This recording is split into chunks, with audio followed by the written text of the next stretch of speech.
Are you one of those people who look at mirrors in movies and can't seem to figure out how the reflections were hidden in the mirror and have your minds blown out? Or do you own an iPhone, in which case you have no idea that the camera is supposed to be out of the mirror? Like, could you fucking stop putting your phone in front of the mirror?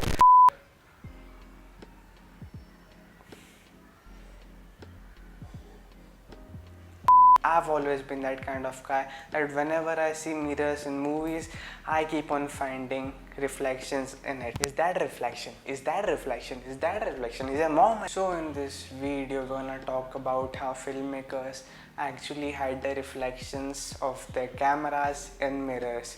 So the first and the most basic way to do is keep the cameras out of the mirrors. Like, don't keep it in front of the mirror, then the camera would actually be seen by the mirror. Keep it at an angle like this or maybe this, and if you're really freaky, like this shot looks kinda cool, but it lacks to provide the freedom of movement to the camera. Either ways it works, and it's probably the easiest way to do it. The easiest way to have a mirror shot is not to get the camera in front of the mirror. The second way to do it is to hide the camera in between objects.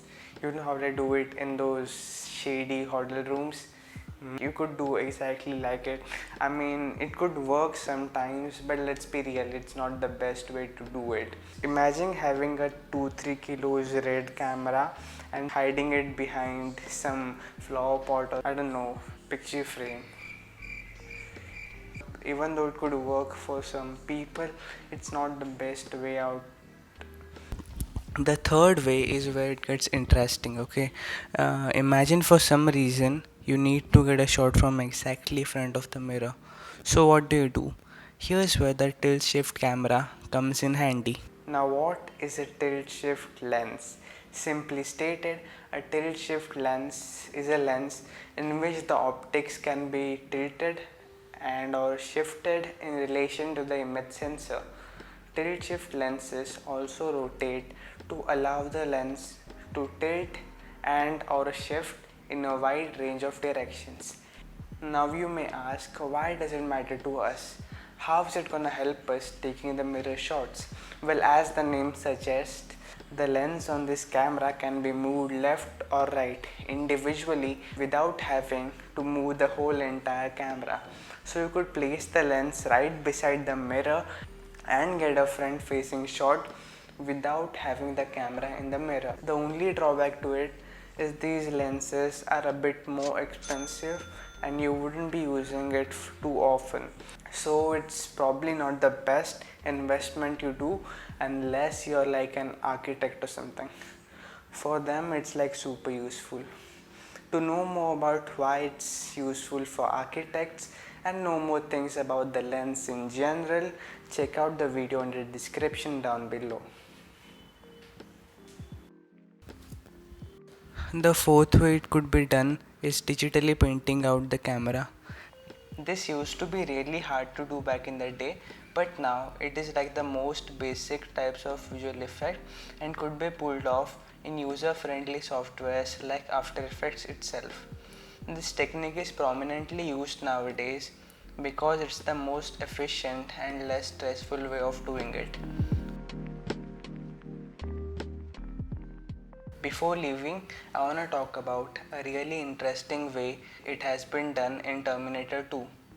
Though it was sadly cut out from theatrical version, the scene in which Sarah, Linda Hamilton and John Connor, Edward Furlong, they remove the T-800s, that is Arnold Schwarzenegger, that is Arnold Schwarzenegger. Chip, was thankfully restored for the film special edition. Because James Cameron can do anything the easy way, he decided to shoot the scene in front of a mirror, and in order to prevent the camera from appearing in the mirror's reflection, he effectively had to stage the scene twice at the same time. To break the shot down, the back of Ernie's head is actually a dummy prop being worked on by Linda Hamilton, while the mirror is actually a window behind which Arnold is sitting. And here's where things get truly deliciously clever. To achieve the reflection of Sarah Connor, the actress's twin sister Leslie was hired, with both Hamiltons matching each other's movements precisely. The end result is completely convincing, and Cameron also used Leslie again later in the movie when the T-100 Robert Patrick assumes Sarah's form. So that's an interesting way to do it as well. And that was it for the video, guys. If you enjoyed the video, blah blah blah blah blah blah blah blah blah blah, and I'll see you in the next one. Fuck.